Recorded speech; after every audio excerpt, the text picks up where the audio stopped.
Pretty girls get more in life because they're not afraid to ask for it. When you start becoming more aware of your pretty privilege, when you start putting more effort into yourself, which is what makes you feel beautiful, which is what makes you radiate beauty, you will start understanding that in order for you to get what it is that you want in your life, you actually have to demand more. You have to have the audacity to be able to facilitate the things that you want. And if you do not ask for it, you do not get it. Let me tell you, I used to be the nerdy girl in class who couldn't understand why all of the pretty girls always got what they wanted. The boys were always doing everything for them. Like, why was I not getting that treatment?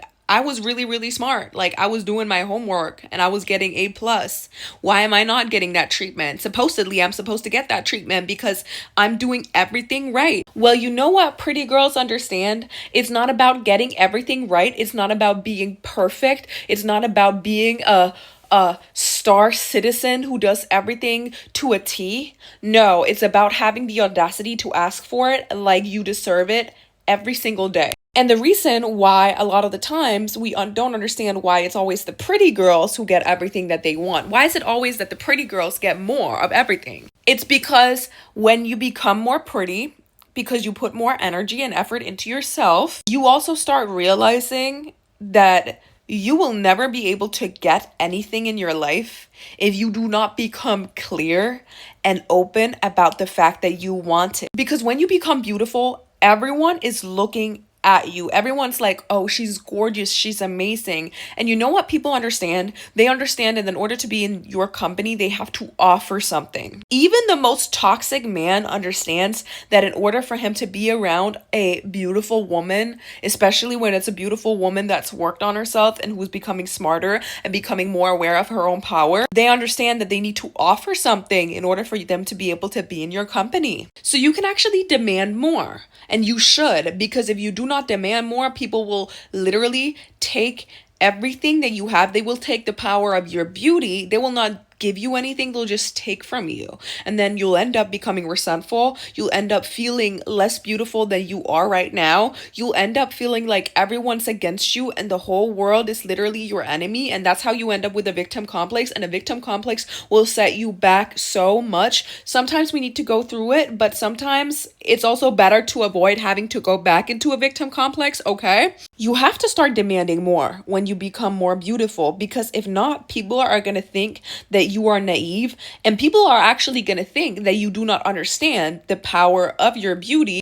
and they might start to undermine you. They might actually start to tell you that you're not that pretty and that you should settle for less. And the only way that you can make people understand that you should not settle for less is to ask for more. So how do you get more comfortable with asking for more? You know what? You have to start practicing by yourself. What you need to do every single morning is that you need to get yourself a notebook, and then you need to write down on this notebook, you need to write, wouldn't it be nice if?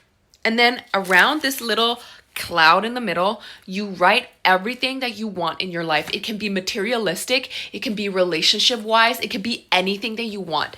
You need to start getting very, very clear about what it is that you do want. Because when you start becoming more clear with yourself about what it is that you do want, then you'll also start seeing opportunities for that in your life. And you'll also become more comfortable with talking about that stuff and asking about that stuff when you are around people that may be able to give it to you. Closed mouths don't get fed. So you need to open up that part of yourself that is actually comfortable with asking for something. And I'm not saying you have to walk down the street and go up to some guy that you think looks rich and be like, do you want to buy me a Birkin? Honestly, some people, it works for them. You can try it. Honestly, it's rejection therapy, so it might actually be really, really fun and really, really good for you to do. But the way for you to train it from the get-go, from the bottom, if you're someone who's never felt comfortable with asking about anything, if you're always the type of person who wants to give 150% and then you only ask for like a little 10%, not even, then you have to get very comfortable with asking. And the first person you're gonna have to ask is God. And God, it doesn't even have to be religious. It just has to be you asking the universe, asking. Because in reality, that is you activating a force within yourself that is going to be kind of sewn in to your desires. When you start writing down what it is that you want, and you can be extremely clear about it, the clearer the better. And the more you do this exercise, the more clear you're also going to become. Maybe in the beginning you're like, I want to get married, and then the more you write it down, you're going to be like, I want to get married to a guy who does this and this and that for me. You have to become really good at writing this down, because then every time you walk into the real world, then you're going to be able to hyper focus on these qualities and these things. This is also why it's very crucial that you do not focus on what it is that you don't want, because if you start focusing on everything that you don't want, everything that's going bad for you, everything that's terrible, then that's what you're gonna get, honey sweetie pie. That's how the law of attraction works. Whatever it is you focus on is what's going to be channeling energy. So if you're constantly focusing on everything that you don't want a narcissistic boyfriend, you don't want a poor man, you don't want to work a job that you hate, that's what you're gonna get. That's why we always know that there's that girl that we end up meeting, maybe we've been friends with her, maybe we've been her, who's always talking about everything that's going wrong in their life, and they're like, I just can't understand it. It's like I'm stuck in this loop where everything is always going wrong for me, and I don't know how to escape it. It's like the world is against me. Honey, it's because you're focusing on everything that's going wrong in your life, so that's what's going to come into your life even more. It's the universe saying, the law of attraction actually works. So I'm going to throw you everything that you don't want, because that's what you're focusing on. If I tell you, don't think about a waterfall, what are you going to think about? A waterfall. So when you're talking in lengths about something that you don't like, something that you don't want, someone that you hate, that person might come into your life, because the universe doesn't understand they just understand attraction, and they just understand energy. So if you're putting energy towards it, that means that you want it. That means that, oh, that's something you want. It's like when you go to the drive-thru and you say, I don't want a chocolate milkshake. I don't want chicken nuggets. You know what? The lady through the drive-thru that's listening to your order, she might not be able to hear the don't. It might be muffled. So when you get to the drive-thru window and you're about to pick up your order, maybe you ordered a vanilla milkshake. You said, I want a vanilla milkshake. But you know what? She only heard chocolate milkshake, she heard chicken nuggets, and she heard vanilla milkshake. So you're also going to get the things that you didn't want. Because instead of you focusing on what you did want, you focus on what you didn't want. So again, you have to become very good at asking for what you want in your life, not what you don't want in your life. And this is the fun part, because you can literally ask anything. One thing that I really like to do is that I like to take one of these like journals, and then I like to write, wouldn't it be nice if, and then I write everything that I want, everything that I desire on a piece of paper, and then I fold it up in a little square, and then I put it in my bag. And then when I go outside, when I go for a walk, or when I, have something to do, then I take this piece of paper, and I usually have like multiple pieces of paper in my bag, and then I place it. Maybe I place it on a bench. Maybe I place it in like a construction, by a construction site. Maybe I place it wherever. Maybe if I'm out singing karaoke, I place it by the little table that I was sitting at. Because getting what you truly want is actually not about you sitting and being like, so why is nothing happening? It's about you taking your desires and asking the universe. And the best way to ask the universe is literally to take them outside of your room. Take that piece of paper and put it somewhere. That's literally you putting your desires into the world. And it's you making yourself comfortable with the fact that other people might see your desires, because some person might find that piece of paper and read your desire. But you know what?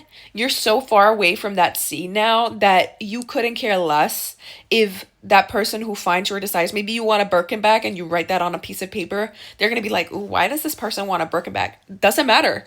You are not in that area anymore. You're not out doing that anymore. So if they read it, it doesn't matter, but you put your intentions out there for the right person to find, for the universe to find, and put it into reality. So why is it that pretty girls have to become very, very comfortable with asking for more?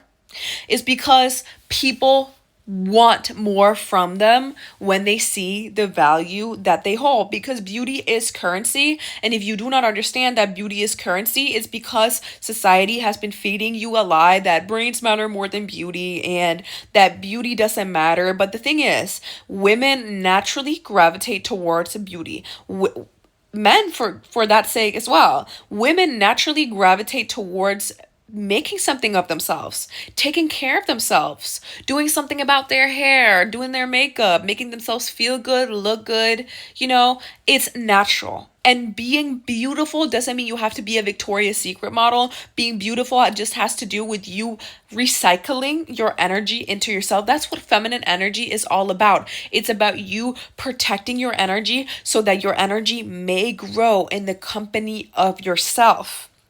Because if you're constantly trying to grow your garden and every single time someone comes to look at your garden, they're like, I don't believe that you can grow flowers. And you're like, oh, I can. Let me give you a flower. Let me give you one of my flowers. Do you think you're going to have a nice flower bed by the summer? No, you're not, because you're constantly plucking your flowers to prove to everyone that you can grow flowers. So that's what beauty is. Beauty is you channeling your energy into yourself to the point where people are like, yo, there's something about this girl. Why is she so magnetic? Well, the reason she's so magnetic is because she's putting effort into herself and she's gatekeeping herself to keep herself safe, to protect her bed of flowers. And this is why you have to become very, very much more comfortable with asking for more. Because if someone is not adding to your flower bed, if they're only trying to take you as the flower you are and put you in a vase where you're gonna look nice for a couple days, but then within a couple days you're gonna start to and then you're not gonna be the flower that you used to be. If they're not trying to grow your flower bed, they're taking from you. They're literally depleting you. This is why we have to be, us pretty girls, we have to be very, very wary of men when we do become a better version of ourselves. We cannot afford to date men that cannot add something to our life. And a lot of the times when you are someone who used to be a people pleaser, you used to be an overcompensator, you used to be an oversharer, maybe you're someone who used to get trauma dumping, used to do trauma dumping, and maybe you're someone who used to have trauma bonds with people. This is where you have to be very, very aware when you do have a glow up. That glow up also entails that you need to be more strict with who you hang around, who you share your energy with, because most likely they will take you into self-love debt because you have not reached the point yet where your flower bed is so big and bountiful that it doesn't even matter if you lose one flower because you have 1,000 more. You're probably at a point where you're slowly starting to grow your flowers. You're starting to grow yourself, and you do not yet have enough for you to be able to give. And a lot of people might say, well,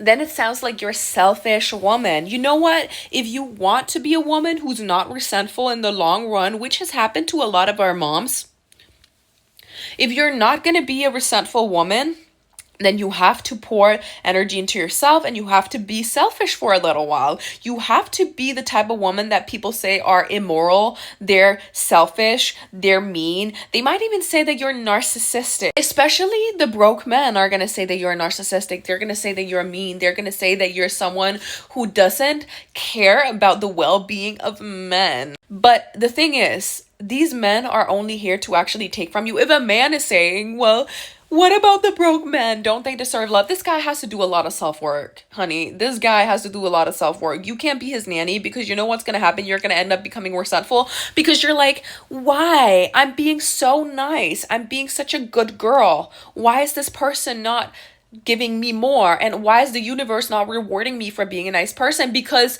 you're supposed to be a nice person towards yourself. A lot of the time today, we talk about being an empath. You're not being an empath. You're being a pushover. I'm sorry. You're being a pushover. An empath is someone who has so much empathy that they can understand that someone might have to grow on their own. They might have to channel into their own growth. And you know what happens when you have to channel into your own growth? You have to be left alone. The most merciful, the most moral, the most ethical thing that you can do for a man who's broke and who feels like broke men should deserve love too is for you to leave them alone to deal with their own demon. Every time you feed into his validations, and be like, oh, I'm so sorry. I know that the right woman is going to come into your life. I'm here. I love you. I'm not going to leave you. That's what they want you to say. They want you to say, I'm not going to leave you. Then you're actually not helping him grow, because he's going to be like, okay, my behavior flies. I can continue doing this. I can continue gaslighting, and I can continue getting her to do everything for me because she's just thinking I'm this little sorry lamb. So you know what? He's going to make himself weaker and weaker and weaker. And then you're going to become more and more of the caretaker. And then you're wondering why things are not going your way because you're putting all of your energy into this man who's not going to change. He just clocked that you'll do anything for him if you do not, leave. You're going to have to leave. You're going to have to be like, bye. Because you know what happens usually when you leave people that have that victim mentality? Better things are going to come into your life, and better things are going to come into their life too. It's the most merciful thing you can do for them. And this ties directly back to the whole you need to ask for more, because a lot of the times we give too much. We give way too much, and then that's why we end up resentful. That's why we end up being like, why is the world not treating us right? Because we're not asking enough. Because we're not making it clear that our company deserves some type of investment. Whether that is making your life easier by helping you out with bills, whether that is sparing you the energy that it would take for you to put up shelves, whether that is including you in other environments where other people are going to be that are going to help you level up. This is why you have to get very clear about what it is that you do want. You have to ask the universe, God, whoever you want to ask, you have to ask for more. You have to get very clear about what it is that you want, and you just have to ask. And then when you are in the company of other people, just zone in on conversation about the things that you like to do. I love going shopping. I love handbags. Oh, you know what? I just saw this handbag that I really like. I'm not saying it has to be all about handbags, but me personally, I do love handbags, so I love a good handbags. You know, one of the handbags I've been really wanting is one of the new Louis Vuitton Murakami collab bags. I already have one Murakami bag, but I really want another one. See, that is me putting it out there in the universe saying, ooh, I really like that. And you know what? You might be surprised, because sometimes you'll find yourself in company with people that are actually that can make that possible for you, but you're too focused on being nice and never asking for anything. And that's why you were not getting anything. You have to seem like there's an itinerary that people have to cross off in order for them to be able to get to you. And if you are not getting anything from that list, you have to kind of act like an employer that is talking to their employee, and this employee hasn't done any of the work that they need to do. They've crossed off one thing on the list of what they need to do. They might be able to stay for a very short while, but if they do not, step it up, then they're going to be sacked. They're going to be fired. They are going to be fired. Think about people in your life, especially men, as if they are your employees. And you might say, I don't want to think about other people like they're my employees. We're friends. Be so for real. You know what? If you're someone who's always thinking about your friends before you're thinking about yourself, go in to your room and sit there and think for a while. Spend a lot of more time alone. But you have to think about people around you as your employees. Would I accept this behavior if this was my company and this was what I had to get done? If this is what I needed to get my company running, which is, you are your company. Girl, you are your company. Would I let this person stay on the team if they're literally doing nothing? No. And think about it like this. Maybe you've been around a man who's been taking from you, who's been leaving you, feeling depleted. If you've had a man in your life that depletes you and makes you feel sluggish and less than, this is like an employee stealing from the boss, sabotaging the boss. If you're the boss, are you gonna let that slide? No. Because if you do let that slide, you're not the boss. You're not the boss anymore. People are gonna be like, that person is so naive. They're so easy to fool. Think about yourself as the boss. That don't mean you gotta boss people around, but you need to be clear about what it is that you expect from people. And now we're gonna come to my favorite part of this video. How do you ask for things without seeming bossy and rude? Well, you have to play slightly dumb, and then you have to appear very soft, very feminine, and then you have to be very good at preserving your energy for yourself. You have to act like you're a designer bag. you're a Birkin bag, and if people are not consistent enough with you, if people do not show up and do a little thing here, buy a little thing here, do a little thing there, then you're not even going to offer them to be in your company. You're not even going to offer them the Birkin. And I'm not saying you're a piece of leather, but sometimes when we imagine things a little more abstract, or even when we imagine them as like actual things in real life, we clock it easier. When you start thinking of yourself as a Birkin bag, what else do you start thinking? Well, you start thinking, I don't need to prove myself. People are gonna come find me because they see value in me. Do you see commercials for a Birkin bag? No. Do you see Hermes being on some, we're having a sale on Birkin bags? No. You should speak for yourself. Your value should speak for yourself, which is why you have to put effort into yourself. You have to do craftsmanship with yourself. The craftsmanship in this instance is you doing your makeup, showing up for yourself, taking long hot showers with a little shower steamer, taking days where you don't interact with people, healing your mother, father, friendship, narcissism, wounds, healing all of that stuff. And then not walking around trying to sell it to people. If you are trying to tell everyone and their mom how much you've grown, then they're going to start to question you. And then they're going to be like, oh, so what did you accept before? I don't even know how Hermes started. It probably had some humble beginning, or at least more humble than it is today. But it doesn't even matter, because you know what? A Birkin is a Birkin. The value is the value, even if you don't even know what's behind it. And you know how that value is cemented? That value is cemented through not being flashy, like constantly being like, oh, come and buy, come and buy, come and buy. I'm available. I'm available. Oversharing, trauma dumping, trying to share everything with everyone as soon as you meet them.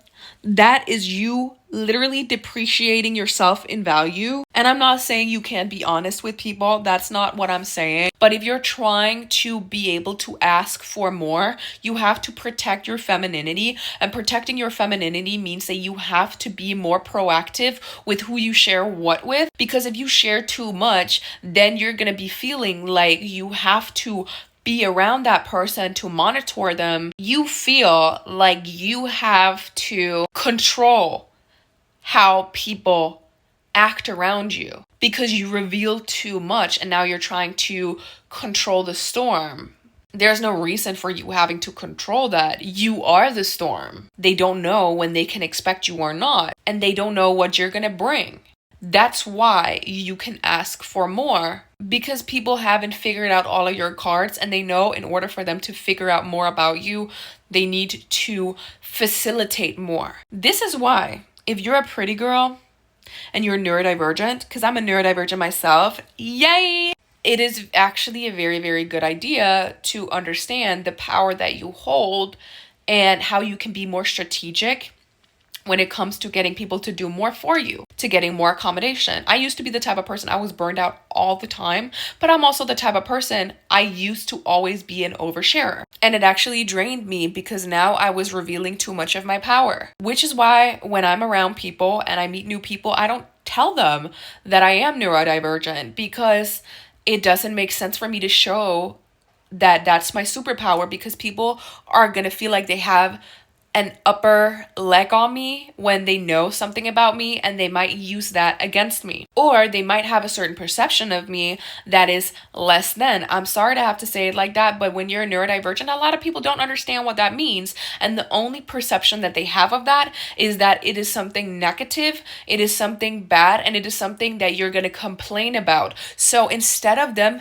acting towards you out of self-interest, which is what they do when you are a beautiful woman, now they're acting towards you out of pity, out of charity, because they see that you're someone who constantly wants to talk about all of your issues, because they don't understand that neurodivergence can actually be a good thing. But they think that because you bring it up, that's because it's a deficiency that you want to bring attention toward so that people will help you out. You have to be more sneaky about having people help you out. This is why it works very, very well for neurodivergent women to be focusing on their look. When you heighten your femininity, you also make people understand that they have to do more in order for them to accommodate you, because they can only be in your company if they preserve that femininity. And if you have boundaries, if you treat yourself like you're a Birkin bag, you're not just gonna let anyone into the Hermes store. Only the ones that can actually prove that they have good intentions. And you're not gonna offer a Birkin bag to those that are just like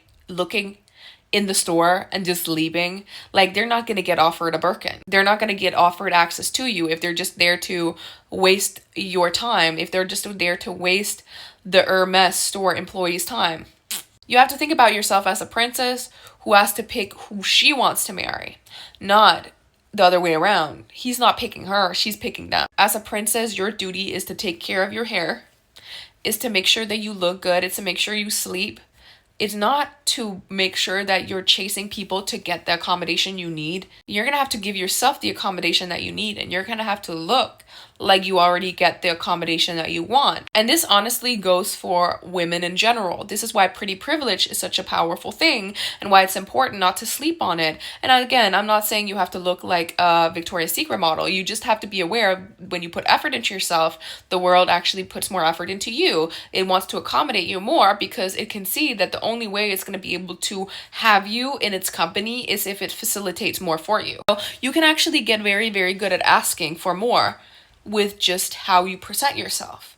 You don't even have to be verbal about it, and you can actually expect yourself to be more verbal about things. You are going to become much more comfortable with being verbal about things you expect when you also look the part, when you put effort into yourself. If you wake up every morning in a silk robe, you spend an hour doing your makeup, your perfume costs more than a freaking coffee date, which it's gonna cost more than that. You're gonna be like, you know what? I can ask for more. And you're also going to be more slow about it. You're not going to try to run out there. You're not going to try to go on the dating apps to find someone who can give you the princess treatment that you deserve, because you're going to be able to give it to yourself. And if you look like a princess, if you look like things are taken care of for you, even if they might not even be, then people are going to push you towards that treatment. If you do not look like the life you want, how do you think people are going to push you towards the life that you want? People are very visual. Society is very visual. They want to categorize you. And the easiest way to get categorized is by the way that you look. It's a sad, but it's a true fact, which is why it is very, very important to make an effort with how you show up. If you got your jewelry on, if you got your nails done, if your hair looks healthy, if you have your makeup done, if you're wearing a beautiful dress, people are going to be like, okay, she's feminine. In order for me to be in her company, I'm going to have to offer her something. So your appearance is actually going to be what's demanding more of people. And it's a life hack, because then you can literally walk into any environment and you're going to start building your confidence to be able to ask for even more. And then suddenly you can ask for the Murakami Louis Vuitton bag and you will get it, because people will look at you and they will only see the treatment that you're giving yourself now. They won't see everything that you've gone through. And that's another video for another time. We usually get very, very caught up in this whole, oh, what about everything that I've went through? Well, people are not going to see everything that you went through. They're going to see if you give yourself good treatment now. And the treatment that you give yourself really equates what you're going to be able to ask for. So when you give yourself princess treatment, when you treat yourself like a queen, like a goddess, and you pour into your own flower bed, you will have more confidence to ask for more. And then the things in your little ask for more book, you'll be able to feel comfortable asking for them out loud, because you understand that your beauty is currency. You understand that people will categorize you depending on your looks, even though it's sad, but you can use that to your benefit, to the point where you don't even have to care about anything, because you secured the resources, you secured the safety, you found the peace within yourself and your femininity that allowed you to feel safe asking for everything that you want and that you deserve. And now you have it. So pretty girls ask for what they want. That's why they get it.